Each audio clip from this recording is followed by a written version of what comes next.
Hello friends. आज की कहानी भी बहुत ही खूबसूरत तरीन कहानी है। तो पहले हमारे चैनल को ज़रूर से सब्सक्राइब करें और वीडियो को लाइक करें। कहानी को शुरू करने से पहले हमारे चैनल को ज़रूर से सब्सक्राइब करें और वीडियो को पूरा देखिएगा।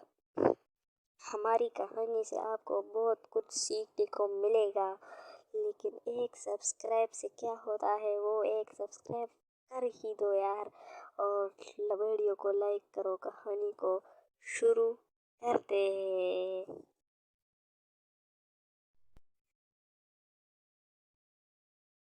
ननद तो बहन निकली। दिव्या, दिव्या कहाँ रह गई? काम इससे ढंग से होता नहीं। अरे कहाँ रह गई? जी, मैं आपका टिफिन ही तो पैक कर रही थी। बोलिए, ये क्या है? कहाँ है मेरा सामान? मेरे सॉक्स कहाँ है? कितनी बार कहा है कि मेरा सामान सब मेरे हाथ में दे दिया करो। तुम्हें समझ में नहीं आता क्या? अरे पर मैंने यही तो रखे हैं आपके सॉक्स। अच्छा, इसका मतलब मैं अंधा हूँ, तुम यही कहना चाहती हो ना? वाह, यही संस्कार है तुम्हारे। पति को कुछ भी कह दो।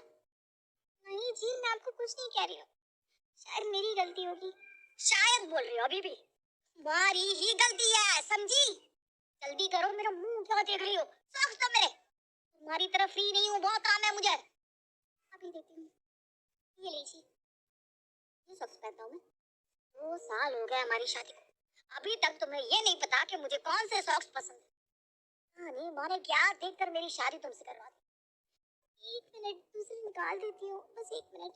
रहने दो, मैं खुद ही निकाल लूंगा। अरे तुम्हारी दाल को इतनी सीटियां लग गई है, कहाँ रह गई? ये लो, अब ये मत कहना कि खाना भी जलाती है। नहीं नहीं नहीं, आपका टिफिन तो मैंने तैयार कर दिया है, आपका नाश्ता भी तैयार है। आप जल्दी से नीचे आ जाइए, मैं नाश्ता लगा देती हूँ। जल्दी आ जाइए मतलब? अब तुम मुझे हुक्म दोगी कि मुझे जल्दी करना है या लेट? हाँ? नहीं जी, मैं तो बस। क्या मैं तो बस? मेरी पत्नी हो तो चुप कर रहो। तुम मेरा एहसान मानो कि मैंने तुमसे शादी के लिए हाँ कह दी। नहीं तो बैठी होती अभी तक बिना शादी के। इतना परिवार तुम्हें कहीं मिलेगा? ना हमने तुमसे कोई दहेज लिया, ना कुछ मांगा। इतना अच्छा कमाता हूँ मैं, इतना अच्छा घर। उसे खुद से बहुत कम ही मानता था, और आकाश की माँ हर बात में उसका साथ देती थी। अरे इतनी देर ऊपर क्या कर रही थी? नीचे खाना क्या मैं बनाऊंगी? नहीं माँ जी, वो इनका सामान नहीं मिल रहा था तो। अरे तू सामान रखती नहीं ढंग से, तो मिलेगा कहाँ से? हाँ नहीं, कितनी गलतियाँ करती रहती है पूरे दिन। बेचारा मेरा बेटा सब कुछ सहन करता है। अरे अब जल्दी कर, मेरा मुंह क्या देख रही है? नाश्ता लगा, और मेरे लिए एक अच्छी सी चाय भी बना देना। जी माँ जी। अरे अभी तक नाश्ता नहीं लगा? ये लीजिए, आ गया आपका नाश्ता, आपका जूस, ये आपका पर्स, रुमाल, घड़ी, गाड़ी की चाबी। मेरे शूज पॉलिश कर दिए तूने? अरे कहाँ, इसे कहाँ याद रहता है आकाश बेटा? अभी कर देती हूँ। मेरी चाय अभी तक नहीं बनाई। बन गई है माँ जी आपकी चाय, बस आप छान लीजिए, तब तक मैं इनकी शूज पॉलिश कर लेती हूँ। ये क्या तरीका है? माँ क्यों करेगी काम? हाँ? तुमसे 2-3 काम भी नहीं होता ठीक से? चाय बन गई है बस। अरे रहने दे बेटा, आप जो है सो है, क्या कर सकते हैं। मुझसे आता नहीं तो सारे काम वैसे ही मुझे करने पड़ते हैं। अरे कोई बात नहीं, मैं खुद ही ले लेती हूँ चाय। ओ दिव्या, पता नहीं क्या होगा तुम्हारा। ये तो माँ और मैं अच्छे हैं कि तुम्हें कुछ कहते नहीं। नहीं तो कोई और ससुराल होता ना, तो पता नहीं तुम्हें कितने ताने मार चुके होते। अरे अब क्या करे बेटा, हर किसी की किस्मत इतनी अच्छी नहीं होती ना इसकी तरह। सच कह रहा है आकाश, तुम्हारी किस्मत बहुत अच्छी है कि तुम्हें हम जैसे लोग मिल गए। कहते नहीं तो जैसी तुम्हारी आदत है ना, सारा दिन सबकी डांट ही खाती रहती तुम। अरे अब जाओ, मेरे जूते पॉलिश कर दो। जल्दी करो, मुझे ऑफिस के लिए देर हो रही है। जी, जी जा रही हूँ।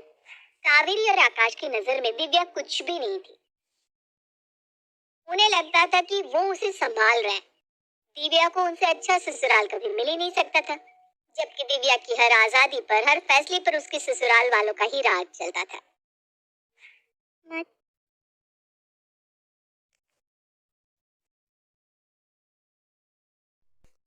तो मुझे उम्मीद है कि आपने हमारे चैनल को ज़रूर से सब्सक्राइब किया ही होगा। तो कहानी को हम आगे भी बढ़ाते हैं, लेकिन कहानी को स्किप ना करें। कहानी बहुत ही खूबसूरत है। माँ जी, मैं सोच रही थी शाम को वो मौसी जी की बेटी की शादी में मैं ये वाली साड़ी पहन लूं। मुझे ये रंग बहुत पसंद है और मुझ पर अच्छी भी लगेगी। अरे देविया बहू, ये कैसा रंग है? हैं बताओ। ये साड़ी पहनकर तुम मेरी नाक कटवाने की सोच रही हो क्या? इससे और आता ही क्या है माँ? ये बिल्कुल अच्छा रंग नहीं है। ये साड़ी पहनने की कोई जरूरत नहीं है। मैं पसंद करूंगी साड़ी, वही पहन कर चलना, ठीक है? माँ जी, मुझे ये साड़ी बहुत पसंद है और इसका रंग ना मेरा बहुत फेवरेट है। सच में ये मुझ पर बहुत सूट भी करेगी। जब माँ कह रही है कि नहीं जचेगी तुम पर, तो बहस क्यों कर रही हो? अरे तुम्हें पता ही क्या है, ना फैशन का पता है ना किसी रंग का। माँ जो कह रही है वो सुनो और वही साड़ी पहनो, ठीक है? जी ठीक है। बस यही यही देखो कैसे मुंह फुला रही है। इससे तो लगता है कि मैं इसकी दुश्मन हूँ। अरे मैं तुम्हें समझा रही हूँ क्योंकि तुम्हें समझ नहीं है। इसमें से मुंह क्यों लटका लिया? जैसे मैं वो फिल्मों वाली सासू की तरह तुम्हें परेशान करती हूँ। माँ तो उल्टा तुम्हें सपोर्ट ही करती है। तुमसे कितनी गलतियां होती है, फिर भी तुमसे कुछ नहीं कहती। और तुम हो कि हर छोटी बात में मुंह फुला लेती हो। अरे छोड़ ना बेटा, अब आजकल की लड़कियों को तो कुछ कहने का फायदा ही नहीं है। मैं तो हमेशा कोशिश करती हूँ इसका भला सोचने की, लेकिन क्या करें। ठीक है, अब छोड़ो माँ, इसे समझाने का कोई फायदा नहीं। ये ऐसी ही है, जाने दो। नहीं माँ जी, सॉरी। अगर आपको मेरी वजह से दुख पहुंचा हो तो मैं वही पहनूंगी जो आप कहेंगी। आ जाओ, कमरे में जाओ, मैं आती हूँ साड़ी पसंद करना। और सुनो, वो काले रंग वाली चप्पल पहनना भी कर देता था। सुनो दिव्या, शाम को मेरे दोस्त सुनील और नीरज आ रहे हैं। उनके लिए बढ़िया सा नाश्ता और जूस तैयार रखना, ठीक है?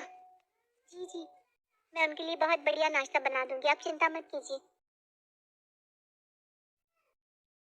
बोल तो ऐसे रही है, न जाने क्या ही बनाने वाली है। देखो, पहले से ही कह देता हूँ, मुझे कोई गड़बड़ नहीं चाहिए, समझी? मैं कोई गड़बड़ नहीं करूंगी जी, मैं सब कुछ अच्छे से बना लूंगी। ठीक है, तो शाम को मैं उन्हें अपने साथ ले आऊंगा। जी। आकाश शाम को अपने दोस्तों के साथ घर आता है। उसके आने से पहले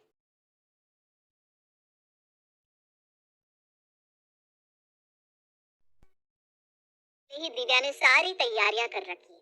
सब कुछ बहुत सुंदर तरीके से टेबल पर सजा कर रखा था। अरे आओ आओ, बैठो बैठो। अरे ये इतना सजा धजा के क्यों रखा है? ये गुलदस्ता और ये सब, हम मेहमान थोड़ी ना है।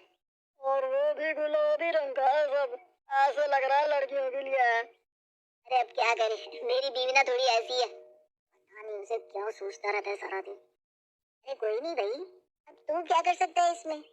वो मैंने सोचा आप सबको ऐसा सजा धजा सब कुछ अच्छा लगेगा, इसलिए मैंने। जब तुम्हारा दिमाग है ही नहीं तो चलाने का क्या मतलब है? हाँ?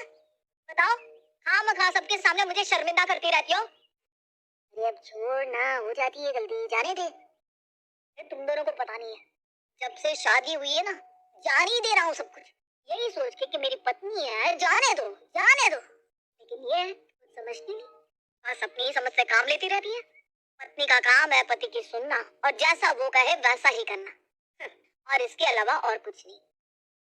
आगे से मुझसे पूछे बिना कुछ भी करने की जरूरत नहीं है, समझी? और ये नाश्ता इतना ठंडा हो गया है, इसे फिर से गर्म करके ले आओ, जाओ। जी। चल आजा, बैठ जा। तूने बहुत सही किया, बहुत कंट्रोल में है भाभी तेरे। हमारी बीवियां भी हमसे पूछे बिना कोई काम नहीं करते। और क्या, बीवियों का काम ही पतियों की सुनना है। दिव्या की लाख कोशिशों के बाद भी आकाश और कावेरी हमेशा ही दिव्या को ही गलत ठहराते। उसे कभी वो इज्जत नहीं देते जो एक बहू को मिलनी चाहिए अपने ससुराल में। लेकिन दिव्या चुपचाप सब कुछ सहती और अकेली जाकर कमरे में रोकर अपना दिल हल्का कर लेती। 2 साल हो गए हैं, लेकिन दिव्या कैसी है बेटा तू? माँ, मैं बिल्कुल ठीक नहीं हूँ यहाँ। अरे क्या हुआ बेटा? माँ, मेरी शादी को 2 साल हो गए, लेकिन आज भी इस घर में मुझे वो इज्जत नहीं मिली। मैं जो भी काम करती हूँ आकाश और माँ जी को बिल्कुल पसंद नहीं आता। वो जब देखो मुझे सुनाते रहते हैं। माँ, मुझे यहाँ बिल्कुल भी अच्छा नहीं लगता। अरे ऐसा नहीं कहते दिव्या, ऐसा तो हर घर में होता रहता है बेटा। लड़की का असली घर उसका ससुराल ही होता है। अब जैसे भी है तो तेरे पति और सास ही ना। धीरे धीरे सब ठीक हो जाएगा। हाँ नहीं माँ, 2 साल हो गए, अब तक कुछ ठीक नहीं हुआ। मुझे घुटन होती है यार। दिव्या, औरतों को ये सब सहना ही। सुन दिव्या, कल तेरी ननद नताशा आ रही है। वो तेरी शादी में नहीं आ पाई थी ना उस वक्त, इसलिए वो इस बार पूरा 1 महीना रुकेगी। और हाँ, उसके सामने ना ये हरकतें मत करना। पता है कन्नड़ा में रहती है वो, बहुत पढ़ी लिखी और समझदार है। मैं पूरी कोशिश करूंगी दीदी की मैं अच्छे से खातिरदारी करूं। बोलती तो तुम बहुत खुश हो, लेकिन हरकतें तुम्हारी वही की वही रहती है। आज ही सब कुछ तैयारी कर ले, कल को क्या क्या बनाना है, कैसे बनाना है। कल मुझे कोई शिकायत नहीं चाहिए। नताशा के आने की खबर से दिव्या और ज्यादा घबरा गई थी, क्योंकि वो पहले ही आकाश और कावेरी के ताने सुन रही थी। ऐसे में अगर उसकी ननद ने भी उसे पसंद नहीं किया तो ये सब सोच कर ही उसे बेचैनी सी हो रही थी। इसीलिए सुबह वो जल्दी उठ गई थी और उसे बहुत कुछ तैयार कर लिया था। अरे इतना सब बना, ये लो मैं ले आया दीदी को। हाँ आ जाओ, तुम भी बैठ। भैया, तुमने इतना सब बनाया है? हाँ दीदी, मुझे पता नहीं था आपको क्या पसंद है, तो मैंने आपके लिए सब कुछ बना दिया। आप खाकर देखिए ना, आपको कैसा लग रहा है। हाँ हाँ, खाकर देखेगी। वैसे ना ये इतना खास तो बनाती नहीं, लेकिन अब जो है सो है। हाँ दीदी, सब में गड़बड़ करती रहती है, कोई काम ढंग से नहीं कर सकती। आप चक्कर कहिए ना। क्या बात कर रहे हैं आप दोनों? ये खाना तो बहुत ज्यादा अच्छा है, ऐसा खाना तो मैं खुद भी नहीं बना सकती। दिव्या, तुमने बहुत अच्छा खाना बनाया है, सच में मुझे तो मजा आ गया। तुम्हें पता है माँ को तो खाना बनाना बिल्कुल नहीं आता। तुम्हें पता है कभी कच्चा तो कभी पका हुआ बना देती थी। तुमने तो जबरदस्त खाना बनाया है। थैंक यू दीदी। और तुम खड़ी क्यों हो? आओ बैठो, हमारे साथ खाना खाओ। अरे नहीं नहीं, उसे रसोई में काम है बेटा, वो पूरा करके खा लेगी। हाँ, और मेरे लिए गरम रोटी लेकर आओ। ये बिल्कुल रोटी लेकर आओ, ये बिल्कुल ठंडी हो गई है। जी बस अभी लाई। नताशा ने अपने भाई और माँ को समझ लिया था कि वो दिव्या के साथ कितना गलत बर्ताव कर रहे थे, और नताशा को ये बात बिल्कुल भी पसंद नहीं आ रही थी। दिव्या, देखते हैं कि आगे कहानी में क्या होता है नताशा के साथ। वो क्या करती है नताशा, चलो देखते हैं आगे कहानी में। आई थी मेरे लिए। दीदी आप गिफ्ट लेके आई। अरे अरे, क्या हुआ दिव्या, तुम ऐसे रो क्यों रही हो? कुछ नहीं, तो सालों में इस घर में आज पहली बार कोई मेरे लिए कुछ लाया है, ये देखकर मन भर आया। अरे दिव्या, तुम मेरी छोटी बहन जैसी हो, तुम मुझसे कुछ भी शेयर कर सकती हो। आपसे तो कुछ छुपा ही नहीं है दीदी। इस घर में मैं अभी तक वो इज्जत नहीं कमा पाई जो एक बहू की होती है।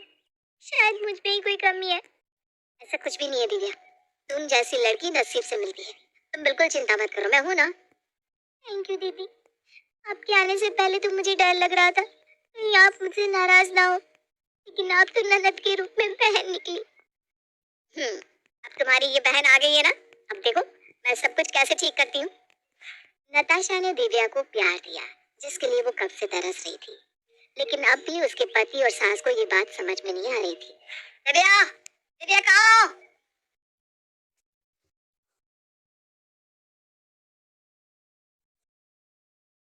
जल्दी करो, कुछ अच्छा सा बना दो, मेरे दोस्त आए हैं। जी बस मैं अभी बना देती हूँ। तेरे दोस्त आ रहे हैं तो तुझे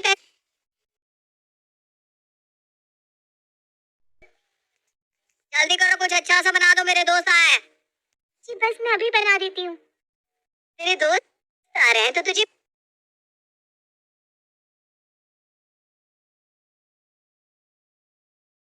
बताना दीदी को।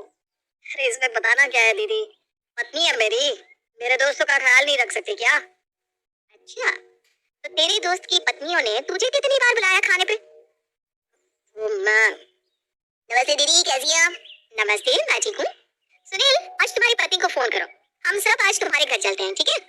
मेरे घर? नहीं नहीं नहीं, रिया अभी सो रही होगी। सो रही होगी तो उठा देना यार। अरे नहीं नहीं, ऐसे नहीं उठा सकता। अरे कोई बात नहीं, मैं फोन लगा देती हूँ। अरे नहीं नहीं दीदी, फोन मत लगाइए, उसे पता चला कि मैं दोस्तों को ला रहा हूँ तो पता नहीं क्या करेगी, मुझे ही घर से निकाल देगी।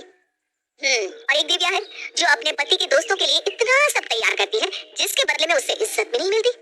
आकाश, रहने दो दिव्या, मत दो उन्हें, उनकी बीवियां बनाकर खिलाएगी उन्हें। हाँ